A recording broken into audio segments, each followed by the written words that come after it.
जय हिंद दोस्तों। स्वागत है आप सबका फिर से एक बार नॉलेज है विद मास्टर जी में। अभी तक आपने देख लिया होगा कि जो केवीएस का सिलेबस है वो चेंज हो चुका है, और आपने प्रॉपर देख भी लिया होगा कि उसमें क्या क्या नया ऐड किया गया है और क्या उसमें चेंजेस किए गए हैं, क्या अभी वही पुराना जो सिलेबस है उसी से रिलेटेड है। तो अभी तक आपने जो देखा उसके बारे में ये डिस्कस करेंगे थोड़ा सा, बाकी ज़्यादा लंबी चौड़ी बातें नहीं करेंगे, टू द पॉइंट बात करेंगे। अभी तक जो आपने देखा उसको देखने के बाद आपको मन में टेंशन हो चुकी होगी कि इतना सारा जो सिलेबस दिया गया है, अभी जो चेंजेस हुआ है उसमें अभी पढ़े कहाँ से, कौन सी बुक्स पढ़ें, कहाँ से ऐसे करें कि वही प्रॉपर ही हमारी तैयारी अच्छे से हो जाए, ताकि हमारे जो मार्क्स हैं वो बहुत अच्छे आएँ और लिस्ट एज की यूज़ हमें टेंशन ना रहे कि लिस्ट कम जाएगी ज़्यादा जाएगी। तो इसी पर डिस्कस करने वाले हैं। तो सबसे पहले थोड़ा सा चेंजेस देख लेते हैं कि चेंजेस क्या हुए हैं।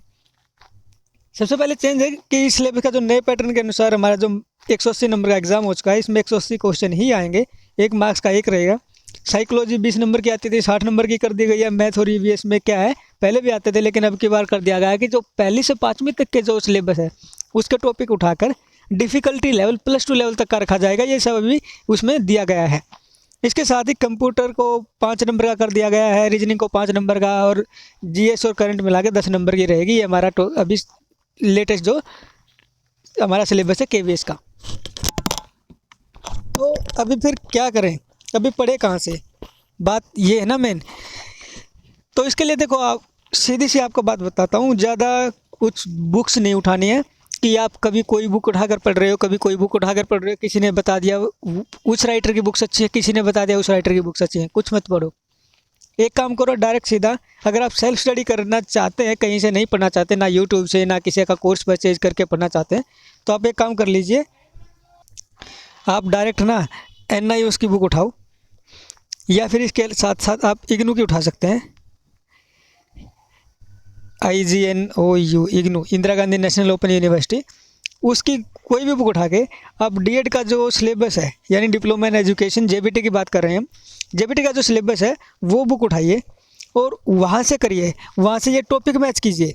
आपको कंप्लीट नहीं करना है, क्योंकि जो NIOS लगभग 3 से 4 हज़ार पेजेज का है, तो आप इतना तो नहीं कर सकते। ना ही इसी तरह इग्नू की है जो बहुत ज़्यादा पेजेज हैं, इसमें भी लगभग 3 से 4 हज़ार पेजेज आपको देखने को मिलेंगे, ये भी बहुत ज़्यादा हो जाएगा। तो इससे नहीं, इतना नहीं करना है, आपको डायरेक्ट वो टॉपिक ढूंढने हैं उसमें कहाँ पर है, इग्नू में दिए गए हैं तो इग्नू में वो टॉपिक कौन सी यूनिट में है, कौन से पेज पर है, वो मार्क कर लीजिए। इसके साथ ही आप जो NIOS का है, NIOS भी मार्क कर लीजिए, उसमें कौन से टॉपिक कहाँ दिए गए हैं, और फिर सिर्फ उन्हीं को पढ़िए। और जो केवीएस की ये ईवीएस की और मैथ की बात करें तो वो टॉपिक उठाइए जो भी 1st से 5th की बुक्स में दिए गए हैं, और उन टॉपिक को एनसीईआरटी में ढूंढिए। 6ठी से लेकर 12वीं तक की जो एनसीईआरटी बुक्स हैं उन बुक्स में आप ढूंढिए, और उस टॉपिक को बहुत ही डीपली आप चाहे तो, अगर मान लो आपको लग रहा है कि एनसीईआरटी में 6ठी में वो टॉपिक दिया है लेकिन उसकी अच्छी डिटेल में नहीं दिया, तो आप इंटरनेट से भी सर्च कर सकते हैं उस टॉपिक को, और उसमें जितना थोड़ा सा गहराई से आप करना चाहें वो कर सकते हैं, कोई प्रॉब्लम नहीं है। यानी कि ये नहीं है कि एक चीज़ के भरोसे बैठे कि आपको 6ठी में जो दे रखा है वही है, 5वीं तक में जो दे रखा है वही करना है, उसके बाद अगर एनसीईआरटी में नहीं दिया गया तो वो नहीं करना है। क्योंकि थोड़ा सा एडवांस पढ़ो, अगर एडवांस पढ़ोगे तभी हम क्या है दूसरे बच्चों से आगे निकल पाएंगे।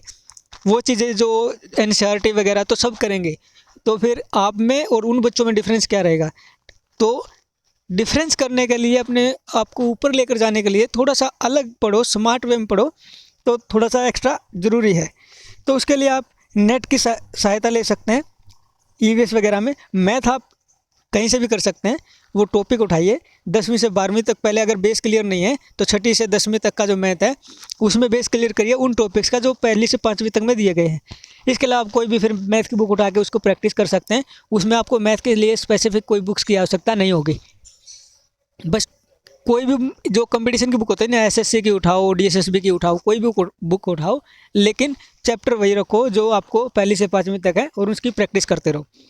अब ये है सेल्फ स्टडी वालों की बात। अगर बात करें उससे आगे, तो उसमें क्या है कि हम इस चैनल पर आपके लिए वो क्लासेज लेकर आने वाले हैं, चाहे वो साइकोलॉजी की हो, ईवीएस की हो, मैथ की हो, कंप्यूटर, हिंदी, इंग्लिश, जो कुछ भी हो, आपको सब कवर कराया जाएगा।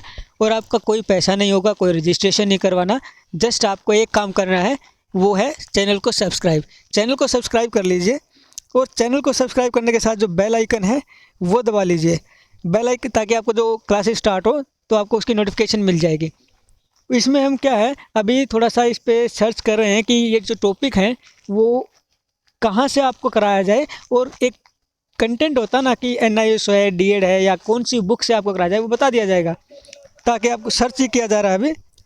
तो आपको आपका टाइम बचाने के लिए ये आपको क्या है, हम आपको बता देंगे कि ये NIOS में या फिर इग्नू की बुक्स में या किसी और राइटर्स की बुक्स में कहाँ पर ये टॉपिक दिए गए हैं, और जहाँ आपको डिटेल में अच्छे से इजी लैंग्वेज में कराया गया है। तो आप सेल्फ स्टडी करना चाहें तो वहाँ से कर सकते हैं। इसके साथ साथ आपको जो क्लासेज शुरुआत की जाएंगी वहाँ से भी आप इस चैनल से जुड़कर वो क्लासेज ले पाएंगे, और आपका जो एग्ज़ाम होगा KVS का जब तक, उससे पहले आपका जो सिलेबस है वो कंप्लीट करवा दिया जाएगा। तो आप इस चैनल से जुड़ जाइए ताकि आपको किसी तरह की समस्या ना आए, और आपको फ्री ऑफ कॉस्ट एक बहुत ही अच्छा कंटेंट प्रोवाइड किया जाएगा। तो इससे क्या आपका फ़ायदा क्या होगा, जो सेल्फ स्टडी करना चाहते हैं उसका भी ये फ़ायदा होगा कि जो आप इस कंटेंट को सर्च करने में, साइकोलॉजी के टॉपिक है, मैथ के हैं या फिर EVS के हैं, उनको सर्च करने में आप जो टाइम स्पेंड करेंगे वो आपका टाइम बच जाएगा। उस टाइम को आप क्या है अभी जो इसके अलावा बाकी जो टॉपिक्स हैं जो पहले भी इसमें अवेलेबल थे, जैसे हिंदी, इंग्लिश है, कंप्यूटर है, GS है, करंट है, इन सब में आप वो टाइम दे सकते हैं। तब तक वो करिए। ये 7 से 10 दिन के अंदर आपको ये बता दिया जाएगा कि आपको ये टॉपिक कहाँ से करने हैं और कहाँ कहाँ ये आपको टॉपिक मिलेंगे। तो आप इस तरह से वो सभी कर पाएंगे। तो आपको टाइम भी बचेगा, आपकी मेहनत भी कम होगी, और आप एक अच्छी तरह से उसको तैयार भी कर पाएंगे।